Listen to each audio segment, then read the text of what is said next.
नमस्कार। आज का हमारा टॉपिक है स्पेस, द फाइनल फ्रंटियर। और इन topic which we have seen in the last 2-3 months of our discussion, that these are very deep interests to all our members, many of our members. One thing is we want to know more and more about space. How big is it, and क्या क्या होता है उसमें, small things and big things, और थोड़ा बहुत वो space travel और स्पेस ऑब्जर्वेशंस, ये भी बहुत ही इंटरेस्ट की चीजें हैं हमारे मेंबर्स के लिए. The second thing we will talk about is the past of space, how it came into being. We will start from the Big Bang and see how it happened. And third thing is how life began on Earth. So with this introduction, I will start my talk. Now, space, that space is really one of the most difficult, most challenging frontiers which any man has encountered. First of all, going into space itself is difficult. We found two weeks back that getting out of the Earth's environment is also difficult because itna sara space debris hai around. So we hope we don't hit into any of the debris. We found that there's no space in space. The debris is one thing. Supposing we are able to clear the debris, we'll clear the Earth's environment. The next thing is no place to park the satellite. Satellite, jahan pe park orbits mein, there's no place. There's hardly any, I think 2-3 degree ka slot hota hai for every satellite, and generally everything is full. So we have to be very careful in parking the satellite. And supposing it is not a satellite we parked, it's a spacecraft which has to go to some other planet. So you have to go beyond the geostationary slot, and then once you cross there will be cosmic radiations which can damage the satellite completely. And supposing we clear that, then we go, we cross Mars, and we reach, then we reach asteroids. And if you hit an asteroid, you are going to be smashed. So there's so many difficulties, so many challenges which space traveler is going to face. But even then, इसके बावजूद भी the lure of going to space, लोगों की चाहनी है space में आने की. It's just like some 200-300 years back, people used to have the fun of going by the sea, by the very rough seas, going to find different places, going to different lands, meet different people. इसी तरह, for the same type of lure is there in going to space also. ऐसा देखा जाए तो running by air or car or train is also very dangerous. You can have an accident anywhere. But even then, going into space still holds a big challenge for everybody. If you are of my age, you might have seen one TV serial called Star Trek, which was set in about 23rd century, 200 years from now. And some people go into outer space, and there the objectives are given as to explore new strange worlds, seek out new life and new civilizations, to boldly go where no one has gone before. And now, as we have seen in this presentation, at the present level of scientific achievements, we are not yet ready to go into space. But maybe in next 200 years, maybe less than 200 years, we will be able to go into space.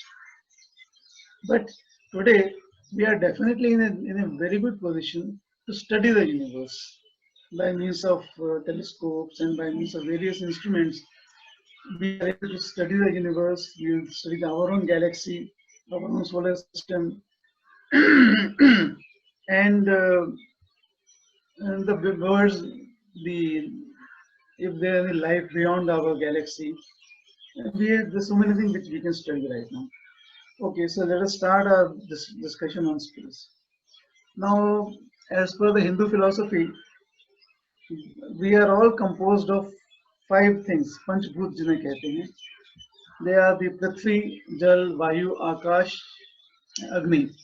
Akash is the sky, or you can say space. So anyway, if you देखा जाए तो space हमारे अंदर भी है, हमारे बाहर भी space है. So we are as much attached to space as anything else. You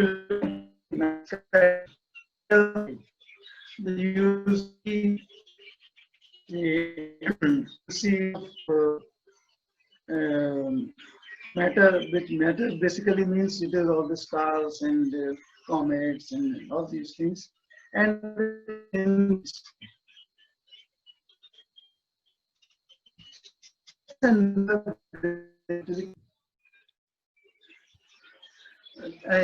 as per the Indian Hindu philosophy, our body and all nature is composed of 5 elements. पंचभूत जिन्हें कहते हैं, पृथ्वी, जल, वायु, अग्नि and Akash. Akash is sky or space. So in a metaphysical sense, space हमारे अंदर भी है, हमारे बाहर भी है. So we are as much a part of space. We are also matter and we are also space. So with this we can continue. If you see the night sky, planet, all these things, and the dark is the space between those. Space and matter, they are complement of each other. As we know, matter has mass and occupies.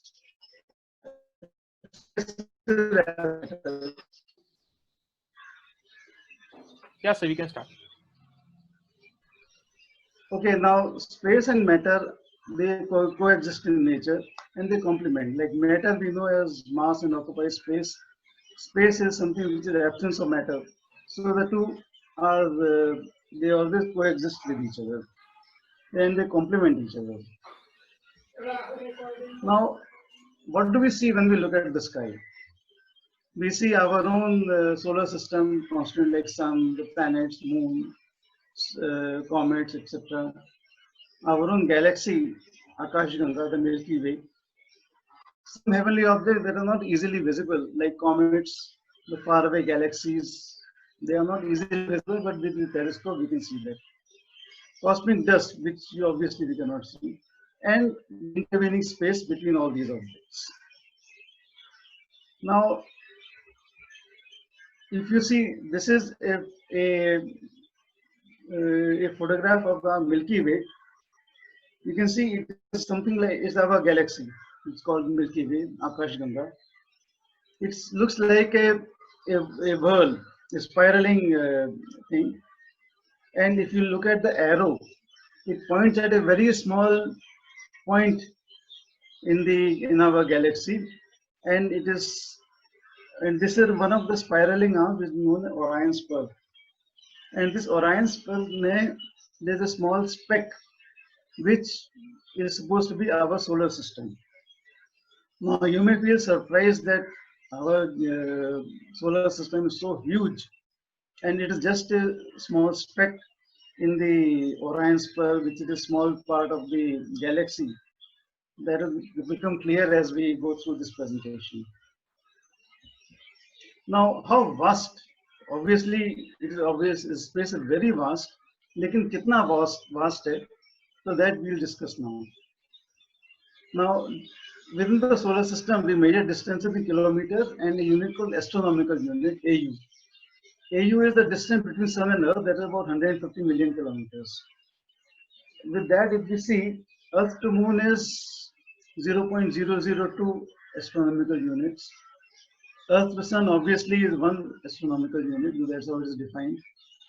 Earth to Mars is 1.5 to 2.7 astronomical units. To Neptune is 30 astronomical units. Pluto, which is our the last point, is 40 astronomical units. So we can imagine that since Pluto is going around the Sun, and we assume everything to be circular, spherical, that means our solar system should be at least 12,000 million kilometers, that's 12 billion kilometers, or 80 astronomical units. That is our solar system alone, 80 astronomical units, 12 billion kilometers. Now, if you go beyond the solar system, you measure the distance in light years. How much is a light year? A light year is distance traveled by light in 1 year, which is nearly 9.46 trillion kilometers. It's difficult to imagine these things, but that's how it is. Or it is a unit called parsec, PC. PC is distance which 1 AU subtends an angle of 1 arc second. That means 1 AU we found was 150 million kilometers. That width, if you extend to the place where the angle subtended 1 arc second, that is 1 parsec. That is about 3.6 light years. Now I want to show. We just want to imagine how small is 1 arc second. 1 arc second, as we know, is 1 by 3,600 of a degree. 60 minutes in a degree and 60 seconds in a minute. So that comes to 0.00028 degree approximately. Now, we'll just try to work out how small is 1 arc second. Now, if you consider one equilateral triangle of each side 60 meters. So each side is 60 meters and each angle is 60 degrees. And we can see that, we can say in a different way that if the base is 60 meters, the angles at the apex is going to be 60 degrees. Now you reduce that base to 1 meter. If you reduce the base to 1 meter, the apex angle is going to change, reduce, and it will become approximately 1 degree, not exactly 1, but approximately 1 degree. Continuing like this, now you reduce the base to 1 mm, that is 1,000th of a meter. So the angle also will become approximately 1,000th of the what we had here. Here we had 1 degree, so it's 1 by 1,000th of a degree. Now you increase the length of the side by 10 times. So apex angle will be approximately 0.001 degree, and we found earlier that 1 arc second 0.0028 degrees. So if you have base of 2.8 millimeters and the two sides are 600 meters, the apex angle will be about 1 arc second. Now I'll just also try to show how much is 2.8 millimeters. If you sharpen a pencil, तो उसका lead जो expose हो जाता है, normally that's about 3 millimeters. So if you try to see a pencil lead from distance 600 meters, there's about more than half a kilometer. From that distance, if you try to see a pencil lead, you'll be looking at 1 arc second. That is the smallness of 1 arc second. Well, that is what measurements in space are. We talk of distances which are unimaginably huge, in billions of kilometers and light years and all that, and angles which are small, like 1 arc second. In fact, as we'll go through, we'll find angles are even smaller than 1 arc seconds, with some requirements. And we'll be talking about time also. There'll be sometime we'll be talking about billions of years, and sometimes time as small as 10 power minus 40 seconds. 10 power minus 40 seconds. Well, that is space for us. Now, see, typical distances in space. Our solar system, as we saw, was 12 billion kilometers. That is 0012 light years. And this means that light from Sun to Pluto will take 4,000 seconds. No, sorry, 2,000 seconds, because this is the full length. 6 billion kilometers will be the Pluto, and so 2,000 seconds will be the time taken by light. So they'll go from Sun to Pluto. Nearest star is 4.3 light years. You can imagine our solar system only 0012 light years, and nearest star is 4.3 light years.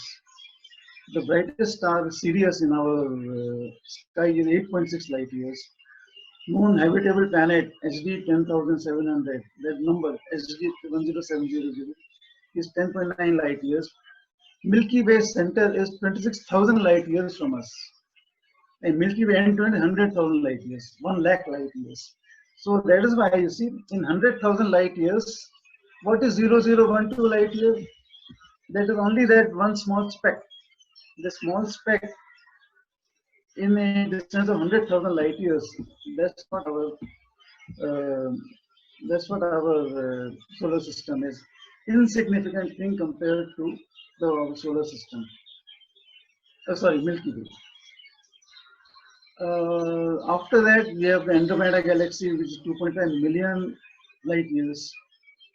And whatever visible universe that we know about, distance to the edge of visible universe is 45.7 billion light years.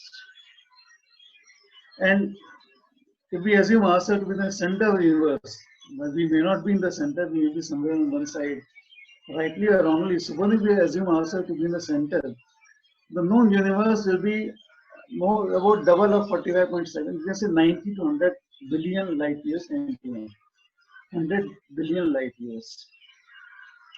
And it has been found that there are not one galaxy, not two galaxies, there are 200 billion galaxies in the universe. Each has got its own attendant star and planet systems. So while it is quite likely that there will be some planet which has life similar to ours, we still don't know anything about it. Because it all has to be studied. There's a lot of scope to study about in astronomy, about the galaxies far away from us. 200 billion galaxies in only 100 billion light years diameter space.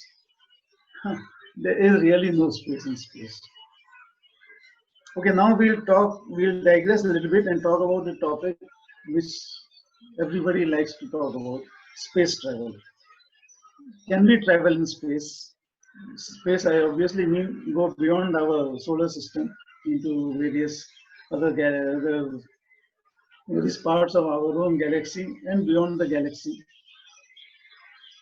Whether how to reach all these places, or whether it's at all possible to go and travel into deep space.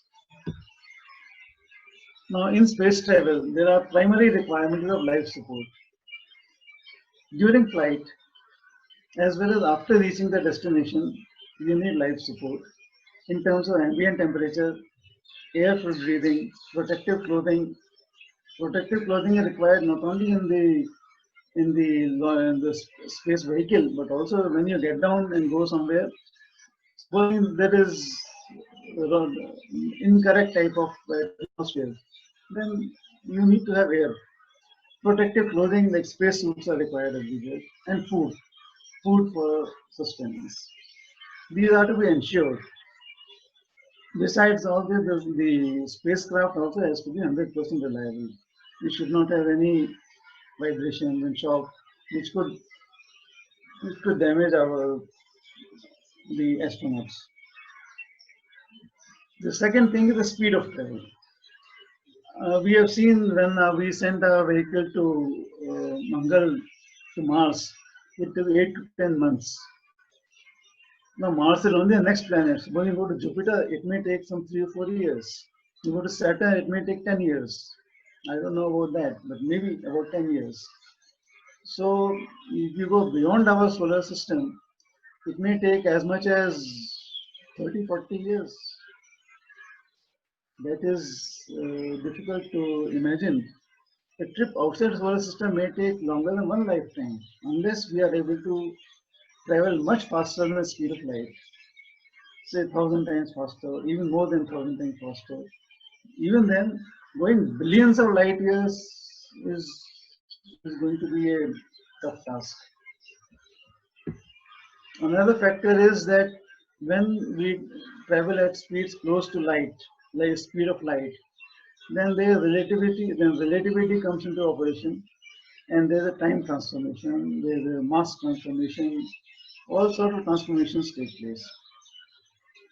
That is, if somebody travels at half the speed of light for 1 year, the time taken by spacecraft will be 1 year, but on Earth possibly 1.15 years would have elapsed.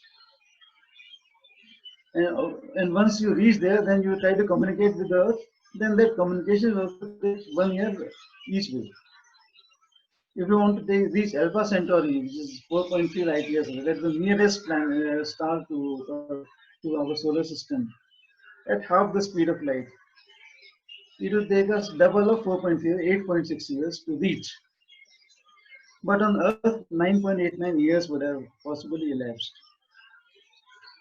Add to that 8.6 years of two-way communication. That is, if you say hello, and then the guy comes back and saying hello, it will take 8.6 years to give that hello sort of talk. All this means that a lot of thought has to go into going into space, traveling in space, and understanding how to communicate with Earth.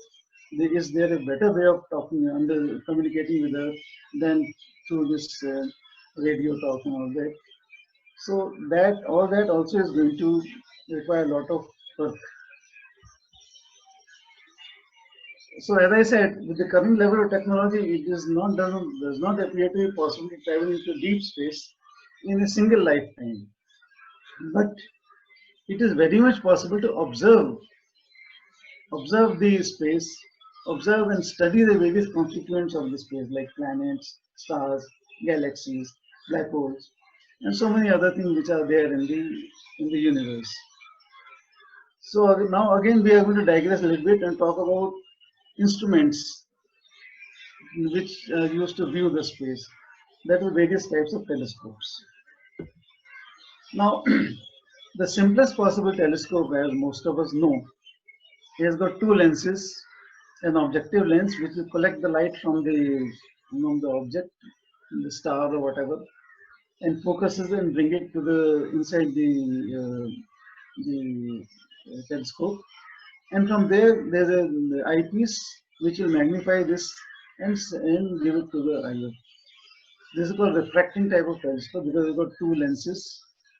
The refracting item is the lens. The collecting item is the lens.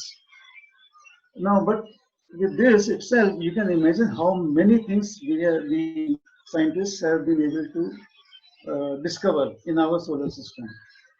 You were able to see Saturn's rings with this simple telescope, which were earlier not visible. Jupiter's moons have been discovered and identified. Moons of other planets like Mars and Venus, Saturn, etc. Planets Uranus, Neptune, and Pluto were discovered using telescopes. Then confirmation of the heliocentric solar. That is to say, earlier we were thinking that Earth is the center of the solar system. But with the observations of a simple telescope, they were able to say that no, Earth is not the center of the universe. It's the sun. Okay, now that also is somewhat true, but anyway, that is the level of understanding. We discovered comets in the solar system which were not earlier visible. And earlier it was thought that Milky Way is only some big cloud which is hanging up in the sky, but we found it's not a cloud. It's a collection of countless number of stars and their planets. So that is how even a simple Galilean telescope has been used to discover so much of our solar system itself. Now, the thing is, when viewing very distant, as we saw in this diagram, that if the objective is a thing which collects the light from the source. The bigger the objective lens, the more light will collect. But then having very big objective lens has a difficulty that since we would have learned in physics, optics, there are two types of errors in lenses, which are spherical aberration and chromatic aberrations. That means if it is not properly spherical, it will give rise to some distortion in the images. Chromatic aberration is, it will act like a prism and disperse the white light into spectral colors. So, okay, uh, these two can be corrected, but it was found much easier to, instead of having a lens as an objective, have a mirror that will completely eliminate the spherical and chromatic aberrations. So now here what we have in all the astronomical telescopes, all big telescopes in fact, we have a mirror, concave mirror, which collects light and focuses at a center point from where the viewer can view the object. Now spherical mirror is much easier to construct, and we can construct a really huge concave mirror, and so we can collect more and more light, so the use of a telescope becomes much better.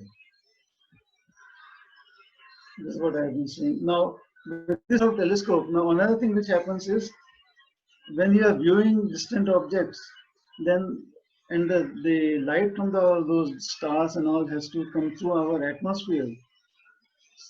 Atmosphere got a lot of pollution, and there are air currents. The air currents what make the stars twinkle. We don't want that to happen for our astronomical observations.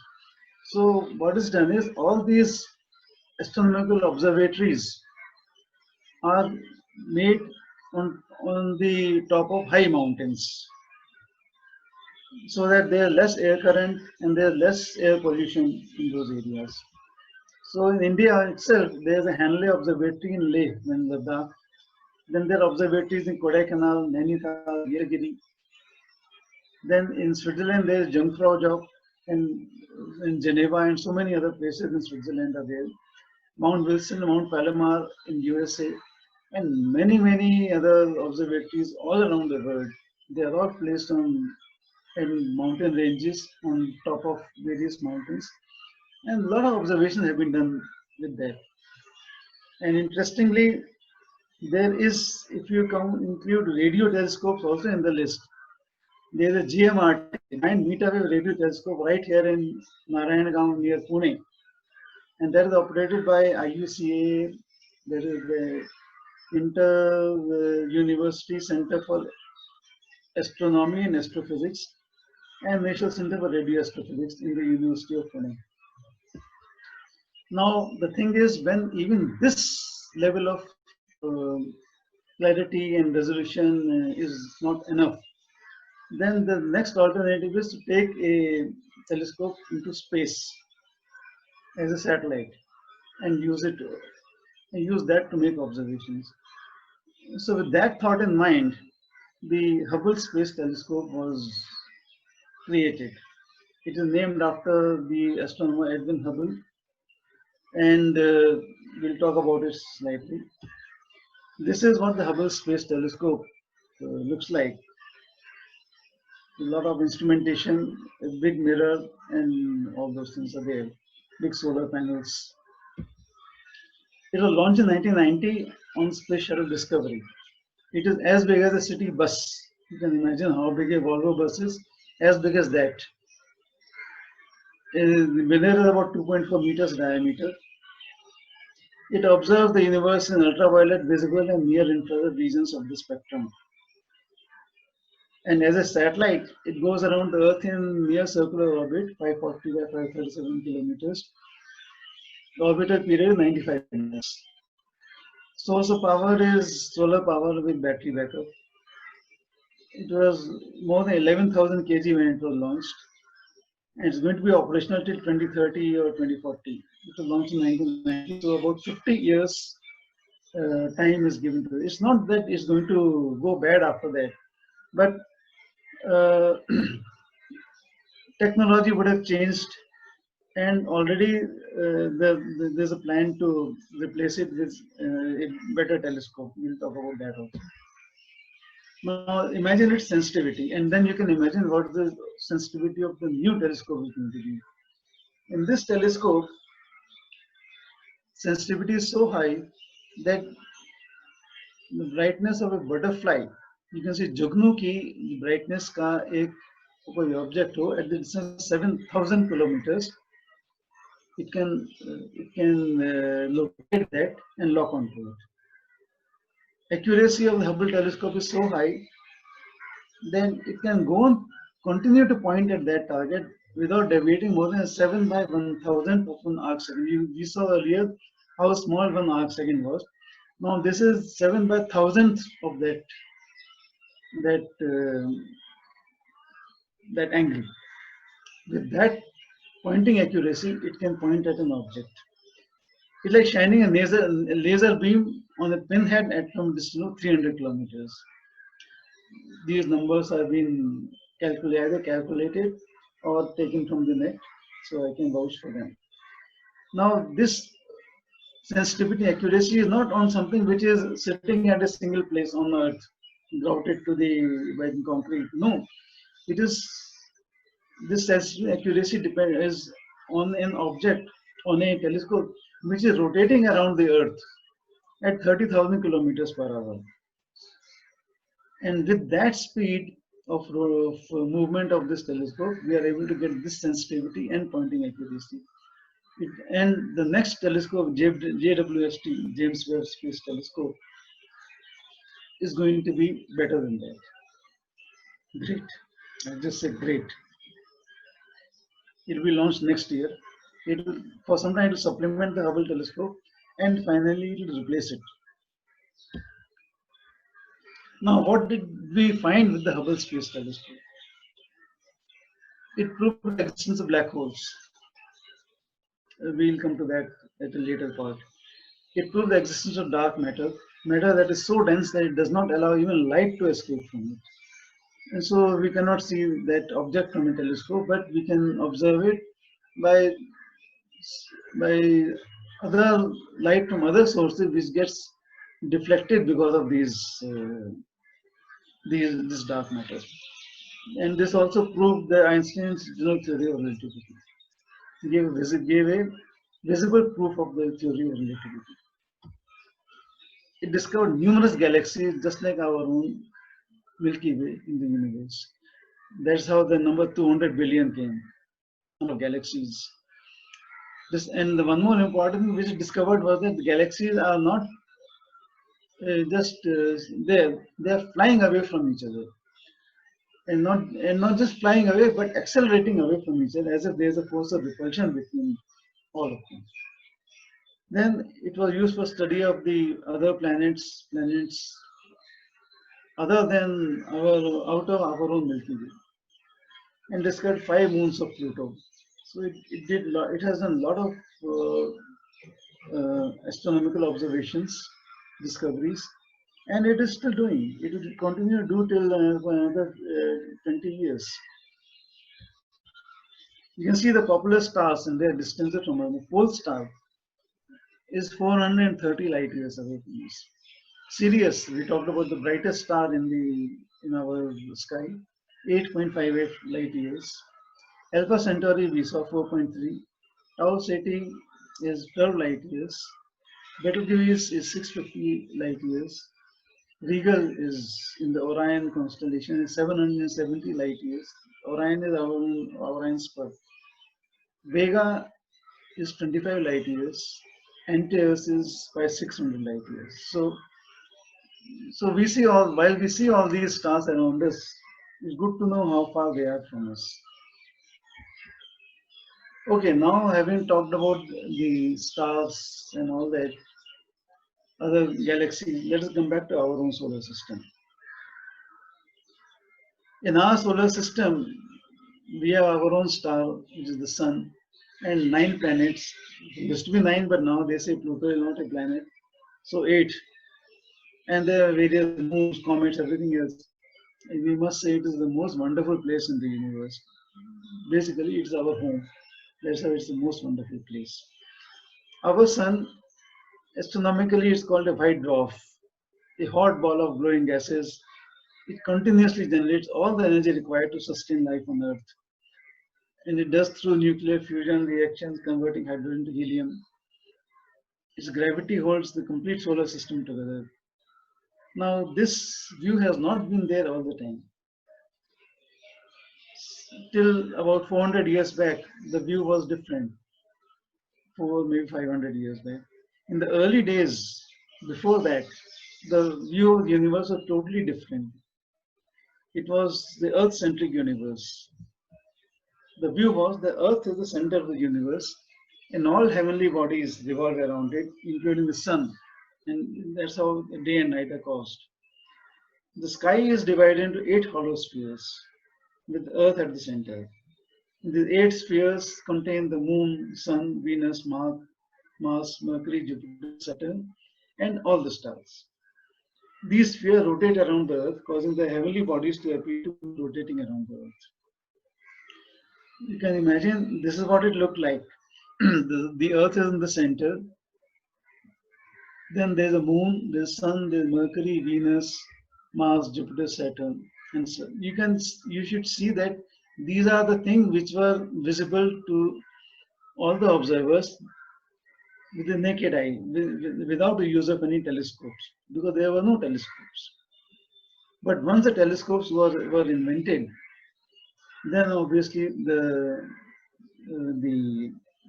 views began to change. We saw that sometime back also. Now there's one more very interesting fact about solar orbits. That is the orbits of various planets around the sun. This is called a Bode series of interplanetary distances. If you consider the geometric series in numbers 0, 3, 6, 12, 24, 48, like this, add 4 and divide by 10. So you get numbers like 0.4, 0.7, 1, 1.6, like this. Now these numbers happen to be the distance of all the planets from the sun in astronomical units. See, it's like this. Bode number 0.4, Mercury distance 0.39, 0.7, Venus 0.72, Earth 1.1, Mars 1.6, 1.52, Jupiter 5.2, 5.2, Saturn 10, 9.54, Uranus 19.6, 19.19.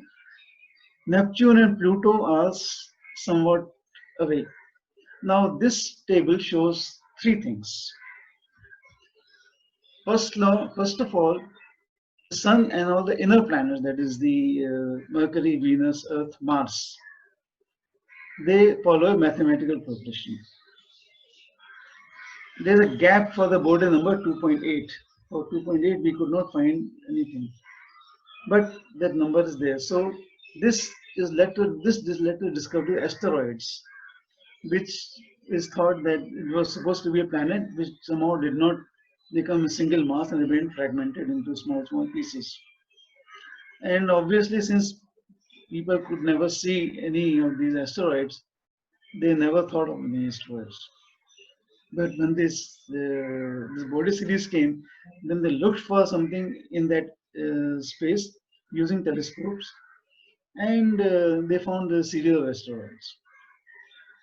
And the third is Neptune and Pluto are very widely from the mathematical progression, show that they might not have been born from the sun, but they've been captured from somewhere outside.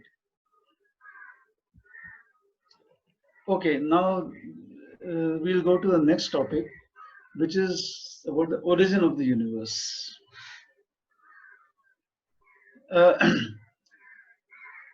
As we saw some time back, Einstein had proposed, and it was verified through the Hubble telescope, that the universe is ever expanding.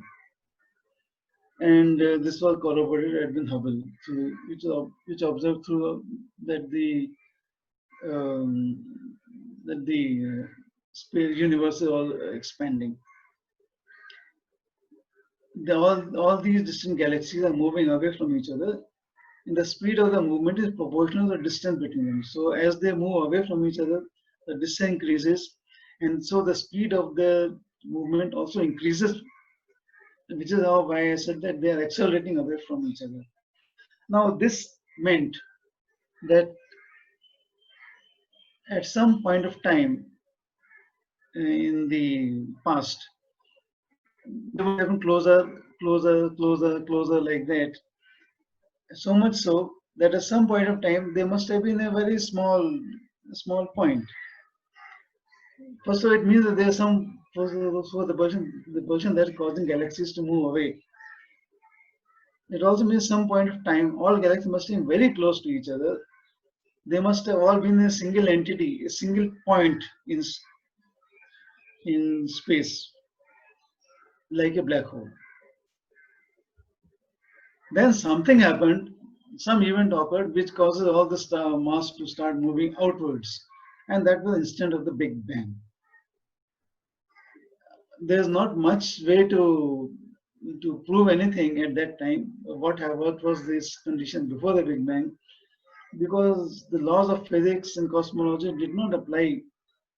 There was no entity on which those laws could have been applied. So Big Bang was really the start of everything. The start of time, the start of space, the start of matter. And that instant it has been found was 13.7 billion years ago. It is difficult to imagine that time, but 13.7 billion years ago, everything was static in a single point, at a single point, you can say, and there was no time, there was no space, nothing.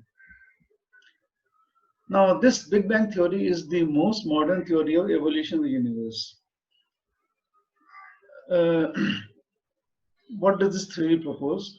That in the beginning, 13.7 billion years ago, all matter energy was lumped into a single entity having virtually infinite density. That is almost zero volume and indeterminate mass. Maybe there was no mass, it was only energy. So nothing is known of the entity at that point or before that point. Time was also at a standstill.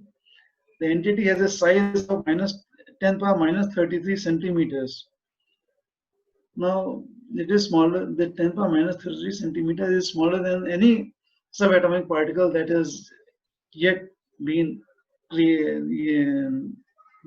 discovered or created in life. Nothing. It is a very, very small size. And temperature 10 power 32 degrees C, F or K, Celsius, Fahrenheit, K, makes no difference. It is 10 power 32 degrees. And we still don't know why the Big Bang occurred. What caused the Big Bang to occur? Because at that time there were no laws of physics and relativity as we know them. We could not apply any laws to that. But we just know that at the time, by back calculation, we have found that at that point of time, the complete universe would have been a single entity.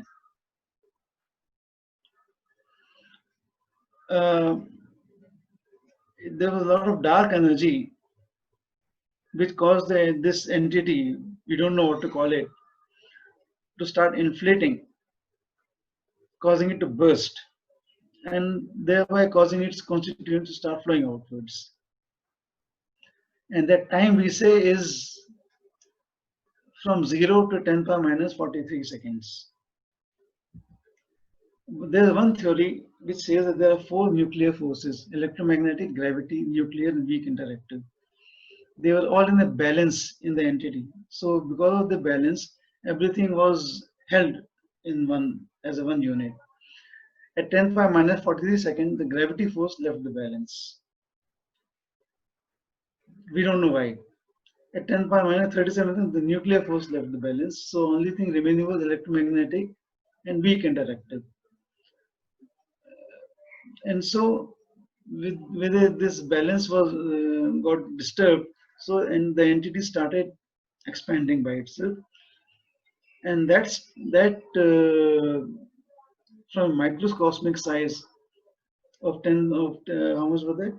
10 power minus 33 centimeters to a size of many billions of light years, and it is still continuing to expand. But that is the level of understanding at present.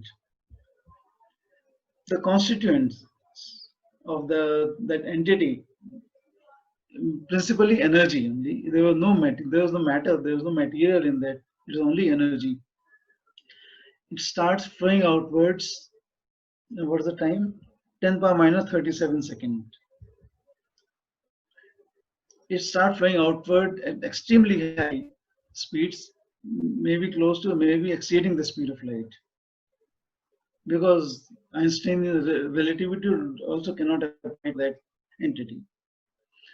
Temperature and pressure of the corresponding energy was also very high, and that was so high that it caused mass energy conversion. Energy started converting to mass, and combination annihilation of particles, antiparticles kept on occurring.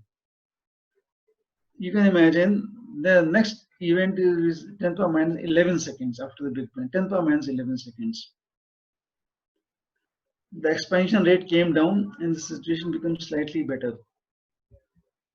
By 10 power minus 6 seconds, 1 millionth of a second after the Big Bang, the energy levels, temperature, and pressure had reduced, but they were still high enough for nuclear reaction to take place and continue. So subatomic particles, electrons, protons, neutrons started forming. As annihilation of proton, antiproton, neutron, anti-neutron came down. By about 1 second after the Big Bang. You can imagine all this, what we have talked about in the last 11 points, is less than a second over. In about 1 second after the Big Bang, the subatomic particles stopped moving at relativistic speeds and lighter elements started forming. And also as the universe expanded, it started cooling down and becoming less dense. And this situation continued for a few thousand years. Just now we were talking about seconds and less than a second. Now we have gone to 1,000 years. In this period, the universe was still a plasma of electrons, atomic nuclei, and photons. By the end of this time, electrically neutral elements started getting formed, mainly hydrogen, helium, deuterium, which is just a isotope of hydrogen, and traces of lithium. The first, basically 3 elements in the isotope. Protons and neutrons started combining to form primary electroatomic nuclei of different atoms. The next event, you can say, is to 317,000 years. It is also nothing compared to when we are talking about so many billions of years. These are dark ages because the universe, we can imagine that when the Big Bang occurred, there would have been an explosion of light and material moving outwards. And beyond that, everything was dark. But as the temperature started falling down below 4,000 K, then electrically neutral elements started forming and universe becomes more transparent. That means you are able to see, you could see various objects. All different elements start forming, stars begin to form.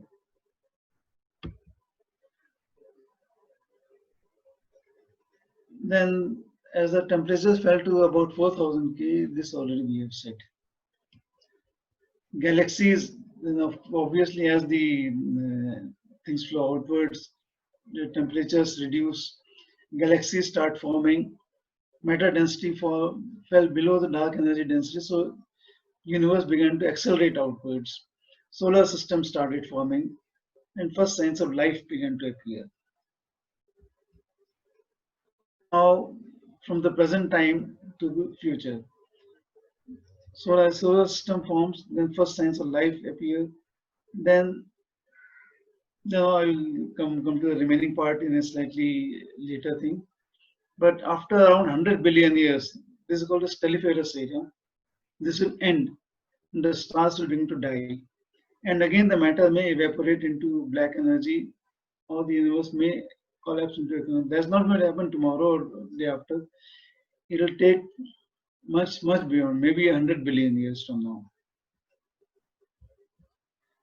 Now we take the third topic, which is the origin of life in the universe. We have seen how the now the matter started flowing outward and creation of solar system and all. Now we'll see. Okay, we'll just go through this. There are numerous theories about the origin of solar system. The most prevalent theory is called nebular hypothesis. It was given in the 19th century, discarded, and accepted once again. Now, in the beginning of our solar system, we saw that it started getting formed, but the primitive solar molecular cloud, which was 65 light years long and 3 light years across, it went through gravitational collapse. Just started getting collapsing into itself. And so one of the fragments of this cloud with a dense core became our solar system. The composition of this fragment had density about that of Sun, mainly consisting of hydrogen, helium, and some lithium, and other heavier elements comprising other elements which were ejected to form planets. Why it happened is because it is thought that a star explosion might have taken place close to our Sun about 400 billion years ago, causing heavy elements to be driven away from the Sun. And as the nebula collapsed, it began to rotate faster and faster, causing the whole core to become hotter and hotter, and hot enough to start spontaneous nuclear fusion reactions, and that became our Sun. Then the other thing is that over the next 100,000 years, the forces of gravity, gas pressure, magnetic fields, rotation caused the disk to flatten. This flattened disk became a 200 AU, about 150 million kilometers, 200 AU wide proplanetary disk with a hot protostar in the center, that is the Sun. And as the temperatures further reduced, the planets began to form as an accumulation of dust and solidification. The actual formation of planet took about 1 million years. The inner planets of the solar system, Mercury, Venus, Earth, and Mars, had a high temperature. So the primary gases, methane, water vapor, carbon dioxide, ammonia, could not condense. Instead, interatomic collisions caused formation of higher elements with higher melting points. And that is the element you can say beyond lithium, onwards up to uranium and all. They are found only in the inner planets. Also because higher density elements were formed in the planets, it caused the gravity to be higher, and so the size of the planets remained small. It was only beyond Mars, Jupiter onward, the sizes of the planets is big, much bigger. Outer planets, Jupiter, Saturn, Uranus, and Neptune, we are still not talking about Pluto, were located beyond the frost line. That is, when the thing is, temperature is not hot enough for the gases to become something else. They were located beyond the frost line, so the water vapor and other gases remained frozen. So higher elements could not get formed in these planets. So there are still large clouds of gas. Jupiter formed first, followed by Saturn, and the other two formed. Uranus, Neptune formed much later from the remainder of the stellar dust. Between 3 and 10 million years after formation of Sun, the stellar winds cleared away all the dust from the solar system, leaving the solar system ready for the evolution of life. Now we talk about how life began. The most primitive form of life started about 3 billion years back. This is all theories for which there have been some experiments conducted and some thought has gone into it, but they are still theories only. No one has a clear idea about how life began, but there are only a series of thoughts, conjectures, that how it might have begun like this. But one point which is certain is that since all living things are made up of complex chemical compounds, amino acids and proteins and all. There must have been a stage of chemical evolution before biological evolution took place. What it means is that all those chemicals which are in the atmosphere and in the core of the planets, it would have reacted in some way to create those complex molecules. 4 billion years ago was a period in the evolution of solar system called heavy bombardment period. The inner planets were being bombarded with dust and heavy things like rocks and interstellar rocks. Life could not have commenced in that. And the atmosphere was heavy with gases which do not support life: methane, ammonia, carbon dioxide, and some water vapor. These gases would have got formed in the dark ages and remained with the interstellar dust. Temperatures also were very high, possibly 1000 degrees Celsius. Due to heavy clouds in the atmosphere of the Earth, it caused lightnings. And because of the lightning, cosmic radiation, which is always coming, and high temperature, the gases began to undergo changes. Sorry. Two types of reactions took place among the chemicals which were in the atmosphere. Part of the gases decomposed into oxygen and nitrogen. Another part went through complex synthesis to form amino acids. With more free oxygen, ozone got formed, and that ozone blocked the cosmic radiation from the atmosphere. We have seen that lack of ozone only causes that hole in the that ozone hole, because of which now cosmic radiations are able to enter into our atmosphere. So ozone was formed, the cosmic radiation got blocked. And so with all this, with lack of this also, the temperature reduced sharply to below 100 degrees.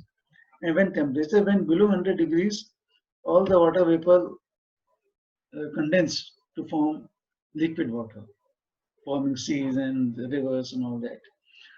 This reduced the temperature further to lie between 0 and 50 degrees as it is now. Thus, two conditions, free oxygen and liquid water, became available for life to begin. And this process took place about between 3 and 1 billion years back. It was also carried out by cyanobacteria, which carry out photosynthesis. That is, in the presence of sunlight, it will convert carbon dioxide to oxygen, releasing free oxygen from carbon dioxide. And so with more oxygen available, methane in the atmosphere also got used up. And with both the greenhouse gases eliminated, that methane and carbon dioxide, and of course ammonia, oxygen levels boosted up to the present day levels. That is about 20% oxygen in the atmosphere. And there are no poisonous gases in the atmosphere. So with that, conditions became okay for life to start forming on the Earth. It was proposed that a primeval soup of organic molecules could be created in an oxygen-less atmosphere by sunlight. The molecules would join more and more molecules and form droplets. It is how the bigger molecules, amino acids, got formed. Thus, a primitive metabolism created in which those factors which favor cell integrity would survive, and those that don't will become extinct. So where did life begin actually? Not on the surface of the Earth. Why? Because the level of ozone and ultraviolet radiation will destroy life. Shallow ponds of water also is not possible, because when the pond dries up, then once again it becomes surface of the Earth, and so life will get destroyed. And the supply of nutrients also in a pond is also limited. In deep sea vents and hot springs, yes, there are plenty of nutrients, chemical energy, everything is available. So life actually began in the deep seas in the form of fish and all that. Now there was an experiment conducted by Miller and Urey in 1956. That there was, I'll show you that experiment. This is what the looks like. There is a flask in which water was heated to produce vapor here in this one, and clouds are formed. And in the other flask, methane and ammonia were added to the water vapor and put electrical sparks. It was applied to the mixture. So we had a mixture of ammonia, methane, and water vapor. And when this was cooled, we found that amino acids, complex organic compounds and amino acids were present um, in this boiling flask. So this proved that with the use of lightning and the presence of ammonia and methane, all these gases and water vapor, complex molecules could have got formed, which was the starting point of life on Earth. There's another theory which is called panspermia, which says that life actually originated not on the Earth, but on some elsewhere, some other planet or some other place from where it migrated to the Earth. And this migration took place by when impact of interstellar material uh, came on Earth. Life came with that. But this would also imply that there's every body which is close by, and it has more hospitable conditions for life to grow, because life from there on it has come here. But there is no evidence of that so far. So with that, I come to the end of this talk. One thing which we still don't know is, okay, we know how life could have started on Earth, but we still don't know that how it actually started. We are not able to conduct any experiments to find how life could have, how life as we know life, how it could have started on Earth. Even life also means that trees and animals, how they have got formed. There's a lot of speculation about that, and we don't know much about that. But still, research is going on. One day or the other, we'll come to know about that also. Thank you.